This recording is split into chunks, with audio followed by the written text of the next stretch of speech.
79편은 아삽의 시라는 짧은 제목이 붙어 있습니다. 오늘 본문인 시편 79편에서 시인은 여호와 하나님께 탄원하고 있습니다. 특별히 1절에서는 하나님이여 라고 부르고 5절에서는 여호와여 라고 하면서 하나님에 대한 호소를 이어가고 있습니다. 이뿐만 아니라 9절에서는 우리 구원의 하나님이여 라고 하면서 하나님께 구원을 간구하며 외칩니다. 시인이 이렇게 여호와 하나님을 부르며 호소하고 있는 이유는 다름 아니라 이방 나라들에 의해서 하나님의 백성이 비방거리와 조롱거리가 되었기 때문입니다.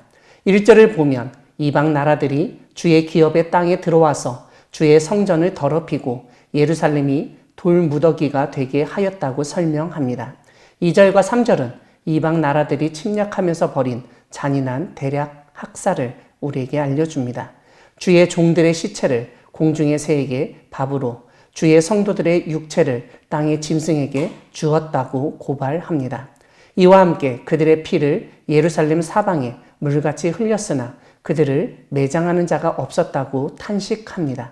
이러한 언급을 통해서 이방 나라들의 침략으로 인해 수많은 사람들이 죽고 매장당하지도 못하여 새와 들짐승의 먹이가 되었던 처참한 상황을 상상하게 됩니다. 고대 중동 지역에서는 죽은 사람을 위한 장사가 진행되지 못하여 매장되지 않는 것을 가장 큰 수치로 여겼습니다. 오늘 본문 시편 79편은 하나님이 기업으로 주신 땅이 침략당하고 성전이 회파당했다는 수치뿐만 아니라 사람들이 학살당하고 매장하지도 못하였다는 점에서 개인의 차원을 넘어선 국가적인 치욕을 보여주고 있습니다. 이렇게 치욕스럽고 수치스러운 상황에서 시인은 하나님께 탄식하며 호소하였던 것입니다. 일단 시인은 오늘 시편을 통해서 이 모든 일이 하나님의 진노로 말미암은 것이라고 생각했습니다.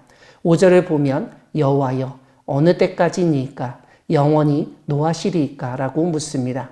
특별히 5절 뒷부분에서 시인이 주의 질투가 불붙듯 하시리이까 라고 언급하는데 이러한 언급은 오늘 본문 바로 앞에 위치한 시편 78편 58절을 떠올리게 합니다. 거기 산당들로 그의 노여움을 일으키며 그들의 조각한 우상들로 그를 진노하게 하였으며 라고 설명했기 때문입니다. 이런 점에서 오늘 본문인 시편 79편은 시편 78편에서 언급됐던 이스라엘의 우상 숭배 죄악에 대한 하나님의 분노와 심판으로 이해할 수 있습니다. 이런 가운데 시인은 8절에서 조상들의 죄악을 기억하지 마시라고 간구하며 주의 긍휼로 우리를 속히 영접해 주시라고 요청합니다.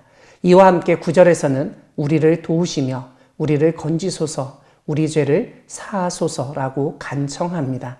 6절을 보면 시인은 하나님에게 하나님을 알지도 못하고 주의 이름을 부르며 기도하지도 않고 예배하지도 않는 민족들과 나라들에게는 진노하시길 바랍니다. 무엇보다 그들이 하나님의 백성인 야곱을 삼키고 거처를 황폐하게 했기 때문입니다.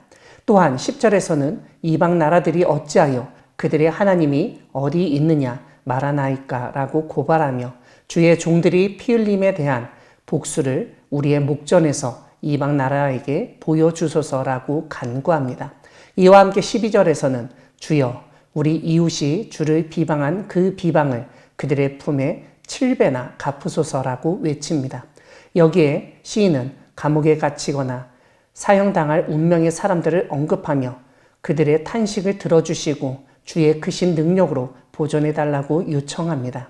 시인이 이렇게 하나님께 호소하는 이유는 다름 아니라 우리는 주의 백성이요 주의 목장의 양이기 때문입니다. 하나님이 도우시고 건지신다면 영원히 주께 감사하며 주의 영예를 대대에 전할 것이라고 서원합니다. 사랑하는 광야교회 성도 여러분, 하나님은 하나님의 백성이 피를 흘리는 것에 대해서 보복하실 수 있는 분이십니다.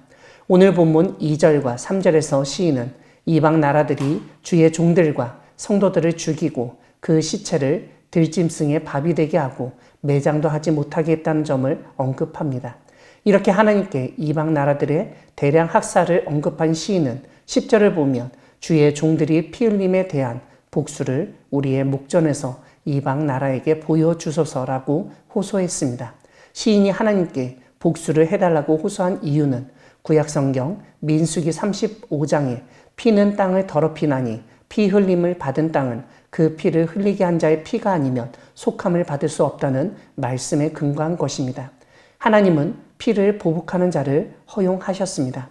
시인은 그러한 말씀의 근거에 하나님의 땅에서 피를 흘린 이방 나라들과 민족들에 대한 복수를 행해 주시길 간구하며 호소했던 것입니다. 무엇보다 이방 민족들과 나라들은 하나님의 성전을 회파하고 하나님의 백성을 학살하면서 그들의 하나님이 어디 있냐고 조롱하기까지 했습니다. 그래서 시인은 그들에게 피해 복수를 하시면 하나님의 영예를 회복하게 되는 것이고 그러한 하나님의 영예를 대대에 전할 것이라고 서원했던 것입니다. 오늘 본문처럼 하나님을 알지 못하고 주의 이름을 부르지도 않는 사람이 하나님의 백성, 하나님의 종들과 성도들을 괴롭히고 심지어 죽게 만들 수 있습니다. 이러한 상황에서 우리는 오늘 시편의 시인처럼 하나님께 호소할 수 있어야 하겠습니다. 우리를 도우시고 건지시는 하나님께 기도하는 가운데 우리를 구원하신 하나님께 감사하고 그 하나님의 이름을 증거하는 우리 모두가 되기를 소망합니다. 아멘.